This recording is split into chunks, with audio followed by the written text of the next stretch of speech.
किसी भी देश की एडमिनिस्ट्रेशन को सुचारू रूप से चलाने में वहाँ की न्यायपालिका यानी कि जुडिशरी का सबसे अहम योगदान होता है। भारत में न्याय प्रणाली की शुरुआत अंग्रेजों ने कॉलोनियल रूल के दौरान की थी। इंडियन जुडिशरी सिस्टम आम कानून यानी कि कॉमन लॉ पर आधारित है, जिसमें जज अपने फैसलों, आदेशों और निर्णयों से कानून का विकास करते हैं।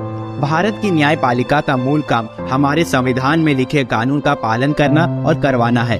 इसके साथ ही कानून का पालन न करने वालों को पनिश करने का अधिकार भी न्यायपालिका को प्राप्त है। तो आज हम इस वीडियो में भारत की जुडिशियरी सिस्टम को अच्छे से समझेंगे। Supreme court has an exceptional history and its evolution to its present avatar is extraordinary, and how justice is served at the apical level. Bharat की न्यायपालिका बहुत ही कॉम्पैक्ट और स्ट्रिक्ट है। ऊपर से लेकर नीचे तक सभी जज और कोर्ट एक दूसरे से पूर्ण रूप से जुड़े हुए हैं। इंडियन जुडिशियरी के अंतर्गत यूँ तो कई स्तर के कोर्ट आते हैं, लेकिन मुख्य रूप से इसे 3 लेवल्स में डिवाइड किया गया है। पहला सुप्रीम कोर्ट, दूसरा हाई कोर्ट, तीसरा डिस्ट्रिक्ट कोर्ट। भारत में सुप्रीम कोर्ट का गठन 26 जनवरी 1950 को किया गया था। सुप्रीम कोर्ट दिल्ली के तिलक मार्ग पर स्थित है। वर्तमान इमारत बनने तक सुप्रीम कोर्ट का संचालन संसद में किया गया था।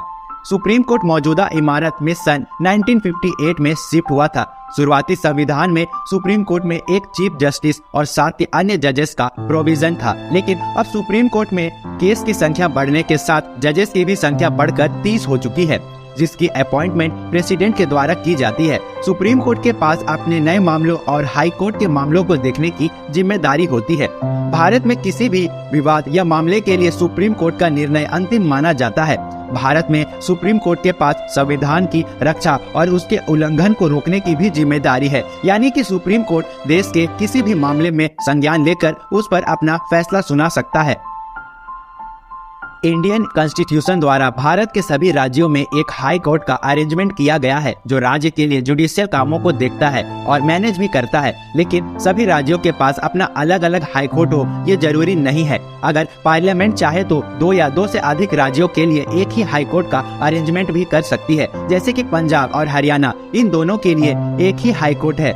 देश में कुल 24 हाई कोर्ट है। देश के सभी हाई कोर्ट सुप्रीम कोर्ट के अंदर आते हैं। हाई कोर्ट का मुख्य काम निचली अदालतों के मामलों का निपटारा करना होता है। हाई कोर्ट सिविल और आपराधिक दोनों मामलों पर सुनवाई करता है। हाई कोर्ट में 3 प्रकार की बेंच होती है, सोलो, डबल और फुल बेंच। हाई कोर्ट के फैसलों को आप सुप्रीम कोर्ट में चुनौती दे सकते हैं। फुल बेंच में कम से कम 5 जज होते हैं। ये सभी कॉन्स्टिट्यूशनल इंटरप्रिटेशन से संबंधित मामलों की सुनवाई करते हैं। 1862 में स्थापित कोलकाता हाई कोर्ट देश का सबसे पुराना हाई कोर्ट है, लेकिन भारत का सबसे बड़ा high court Allahabad high court है। हाई कोर्ट के जजेस की नियुक्ति राष्ट्रपति द्वारा भारत के चीफ जस्टिस और उस राज्य के गवर्नर से एडवाइस करके की जाती है। भारत में डिस्ट्रिक्ट लेवल पर न्याय देने के लिए जिला न्यायालय यानी कि डिस्ट्रिक्ट कोर्ट्स है। देश के सभी नागरिक अपने विवादों के निपटारे के लिए सबसे पहले डिस्ट्रिक्ट कोर्ट में ही जाते हैं। डिस्ट्रिक्ट कोर्ट अपने मामलों के निपटारे के साथ साथ सब ऑर्डिनेट कोर्ट के विवादों का भी निपटारा करता है। राज्य का हर डिस्ट्रिक्ट कोर्ट उस राज्य के हाई कोर्ट के अंडर आता है। डिस्ट्रिक्ट कोर्ट के फैसलों को हाई कोर्ट में चुनौती दी जा सकती है। डिस्ट्रिक्ट कोर्ट मुख्य रूप से 3 पार्ट्स में डिवाइडेड होता है, सिविल, क्रिमिनल और रेवेन्यू रिलेटेड कोर्ट में। आपको बता दें कि निचली अदालतों में सिविल मामलों को देखने के लिए जूनियर सिविल जज कोर्ट, प्रिंसिपल जूनियर सिविल जज कोर्ट, वरिष्ठ सिविल जज कोर्ट होते हैं। वहीं निचली अदालतों में आपराधिक मामलों को देखने के लिए 2nd क्लास के जुडिशियल मैजिस्ट्रेट की कोर्ट, 1st क्लास के जुडिशियल मैजिस्ट्रेट की कोर्ट और चीफ जुडिशियल मैजिस्ट्रेट कोर्ट होती है।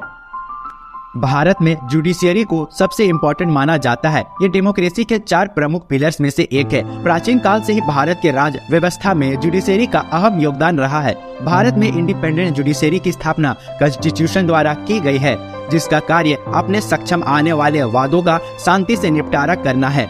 आपको हमारा यह वीडियो कैसा लगा कमेंट करके जरूर बताएं, और किस टॉपिक पर आप अगला वीडियो देखना चाहते हैं वो भी कमेंट करें। आपका बहुमूल्य समय देने के लिए बहुत बहुत धन्यवाद।